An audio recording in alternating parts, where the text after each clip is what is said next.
आदम जो ज़मीन ते पैर रखण खां पोइ ॾाढी हवा जे बारे में हुनखे मूंचारो थियो त जबराइल जेको आहे सो हीउ हथु ज़मीन ते रखियो।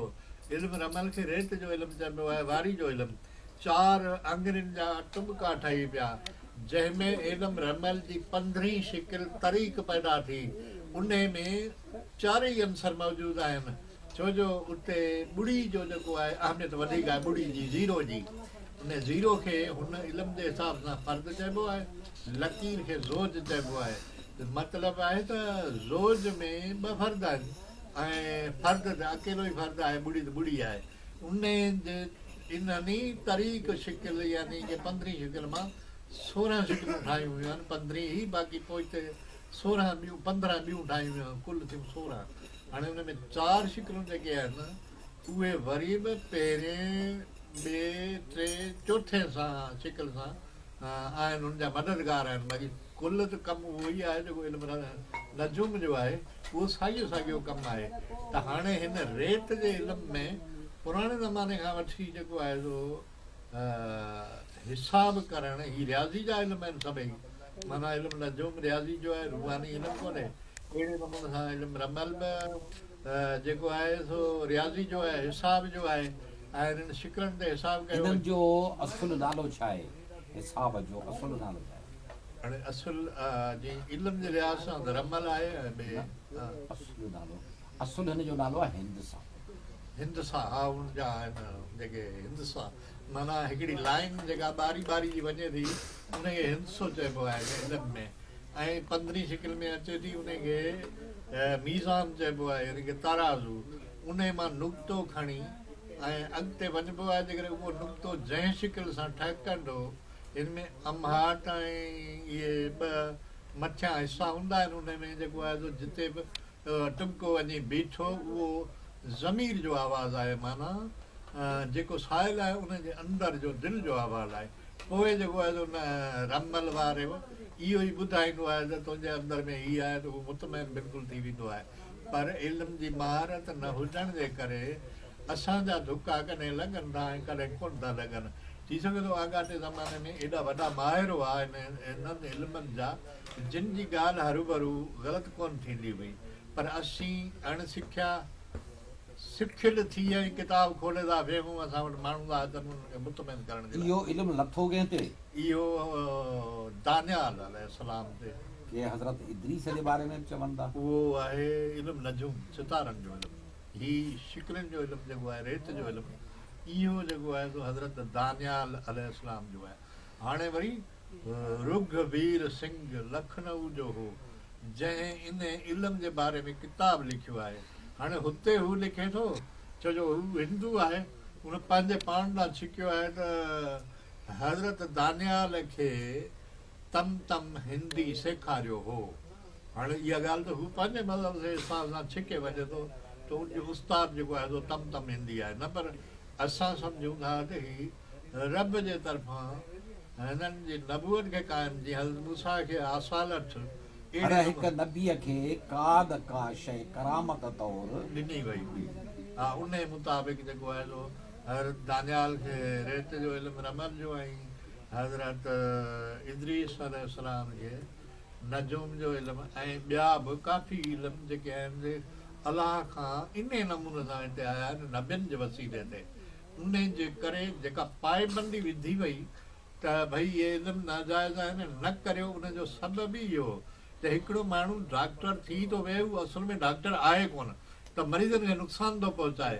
इन नमूने सां इलाही माण्हू नजूमी ऐं रमली थी वेठा, त पोइ जेको आहे सो रसूलुल्लाह जे ज़माने ते हुकुम आयो त कैंसल कयो वञे। इन करे जो ॼाण न ॼाण जी त ख़बर कोन थिए पई त हीउ ॼाणे थो या कोन थो ॼाणे। असां वटि हिकिड़ो पहाको आहे हिन जे बारे में त गहणो ॻाल्हि करे सियाणू वीचारे। गहणे जी माना छा आहे? गहणू त ॻाल्हि कंदड़, माना ही ॻाइणू, ईअं ही जेको ॻाल्हि कंदड़ आहे उन ई जे लफ़्ज़ी माना ईअं ई सिंधी में थी।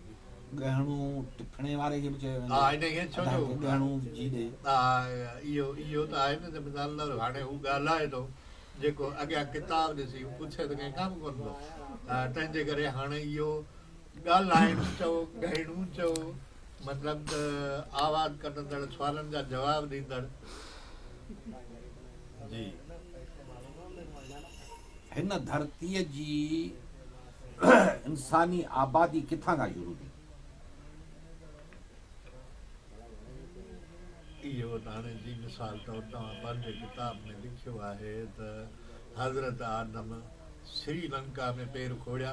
न तव्हांजो रायो छा? इहे त आहिनि हिकिड़ियूं रिवायतूं ऐं हदीसूं, उन्हनि खे छॾे करे तव्हां छा पढ़ियो? असां ई त मिसाल तौरु हाणे जी पहिरीं शुरूआति त जेको शहर लोगां जेके जबलनि में सुराख करे डर करे अंदरि वेहंदा हुआ, उहो त शहर लोगां बलूचिस्तान में आहे ऐं अञा ताईं मौजूदु आहे। बलूचिस्तान जे वजूद कॾहिं पियो? बलूचिस्तान जो वजूद अरबन खां बलोद, माना ॾिसो न हाणे चे ऐं लाम, उहो चे ऐं दाल पाण ईंदमि होत ऐं होॾां वरी हेठि आहे त खान बलोच, मथां इहो बैत में ईअं अचे थो चे ऐं टे वारो फ़र्क़ु। इहो हाणे दाल पहिरीं आहे बलोद, जॾहिं अरब में मौजूदु हो। उन खां पोइ जीअं जीअं रिज़क जी ॻोल्हा में निकिरंदो ऐं हिते पहुतो आहे बलूचिस्तान में आबाद थियो आहे, त इहो लफ़्ज़ जेको आहे सो असुल में आहे बलोद। सिंध में कॾहिं आयो? बलूचिस्तान कॾहिं ठहियो? इन बलूचिस्तान ते बलूचिस्तान नालो कॾहिं पियो? इहो उन बलोद ख़ानदान खां पोइ पियो ऐं जेको अरसो इलाही अॻु जो अरसो आहे।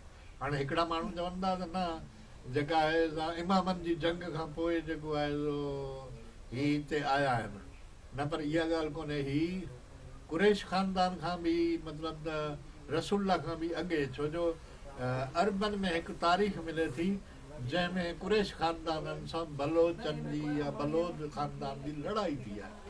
ठीकु आहे न, त पोइ माना इहे अॻट आया आहिनि। अञा केतिरो अरसो इहा बलूचिस्तान ते बलूचिस्तान नालो रखियो नादर शाह। अच्छा, इहो त नादर शाह 1740 में। इन खां अॻे बलूचिस्तान जे नाले जो वजूद कोन। अच्छा, त थी सघे थो ईअं ई हुजे। अॻु में जेको आहे सो बलोद जे नाले सां ई सरबो हुजे। बलोद तव्हां था चयो, पर असुल में काफ़ी तारीख़ूं हुनखे बलोस लिखनि। असां ॿुधो ईअं बलोद आहे। ही बाबुल खां निकिता आहिनि जी जी, ऐं उतां खां सीस्तान में ईंदा ऐं मकरान खां थी पोइ अॻियां ईंदा आहिनि। तारीख़ूं हुनजो तसलुफ़ ॾेखारींदियूं, पर अॼु ॾींहं ताईं का बि सनद बलोचनि जी कान पई। बहरहाल इहो त थियो बलोच जे ख़ानदान जो शुजरो जेको तव्हांखे अञा पूरो मालूम आहे। हिन खां पोइ तव्हां छा था ॾिसो त अॻिते छा थींदो? हिन असांजे हिन निबातात, हैवानात, इंसानियात जो जेको सितारा शुनासी जे हिसाब सां आहे, उन जो अंत कॾहिं थींदो ऐं उहो कीअं थींदो? इन में असांजी तव्हांखे ॿुधाए वियासीं न त भई 30,000 साल खां पोइ जेको चकर अचे थो उहो ई दुनिया जे सभिनी मुल्कनि ते असरअंदाज़ थिए थो। पर उन खां अॻु में जेकॾहिं ही किरान 11 अॻु में ॿिया थियनि था, उहे हल्का हल्का हूंदा आहिनि, कुझु कुझु मुल्कनि ते असरअंदाज़ थींदा आहिनि।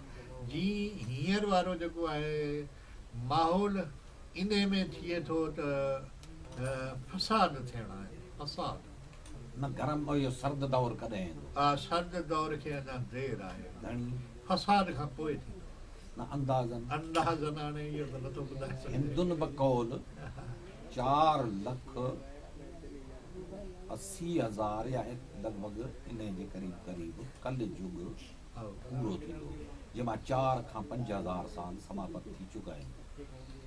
छा इहो खोड़ो ऐं फ़लसफ़ो सही आहे? बसि इहो हिंदुनि जे मुताबिक़ आहे त हर युग में जीअं हींअर जेको आहे सो करतार युग हले पियो। करतार हिन खां पोइ शुरू थींदो कल युग। न, कल युग शुरू थी वियो आहे जंहिंखे तक़रीबन 5,000 साल। अच्छा, त हाणे इहो आहे त कल युग जेको आहे इहो मुंहिंजे ख़्याल में करतार युग खां ख़तरनाक कोन्हे। करतार जुग हिन खां वधीक जेको कुझु करे उनखे उनजो हिसाब उन महिल ई मिलणु घुरिजे। इहो हो करतार में। कल युग में जेको आहे सो एतिरी सख़्ती कान्हे। हाणे कल युग त आहे 100 सदियुनि जो मतिलबु त युग, उन हिसाब सां त अञा इलाही जेको आहे सो उहो पियो आहे, इलाही पियो आहे। 100 सदियूं या अञा मथे आहे। 100 सदियूं त न 4 लख के हज़ार साल हा युग आहे। युग आहे।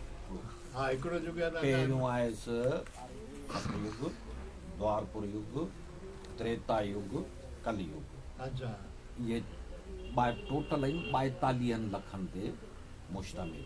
अच्छा इन्हनि 42 लखनि जे समाप्त थियण खां पोइ धरती फना गई वेंदी ऐं पोइ मनु हिननि मां हिकिड़ो बचंदो जंहिंखे मनु चयो वेंदो ऐं उहो अॻिते हली वरी संसार खे आबाद कंदो ऐं ईअं धरतियूं ठहंदियूं रहंदियूं रहियूं आहिनि जिन खे अरबे सां। हा बिल्कुलु बिल्कुलु इहो त आहे। सिंध जी उमिरि साइंस जे हिसाब सां 6 अरब साल, उन मां 4 गुज़री विया आहिनि, अञा 2 अरब साल पिया आहिनि।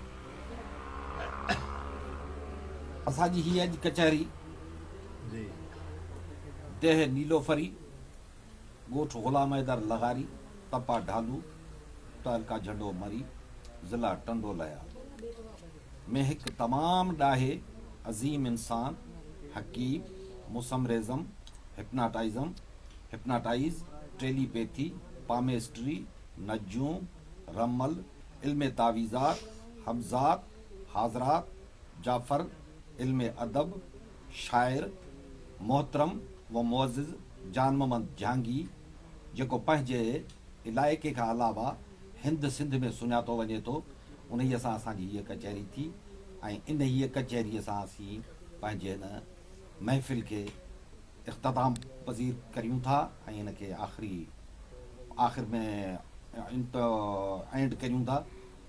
अल्लाह हाफ़िज़, महिरबानी।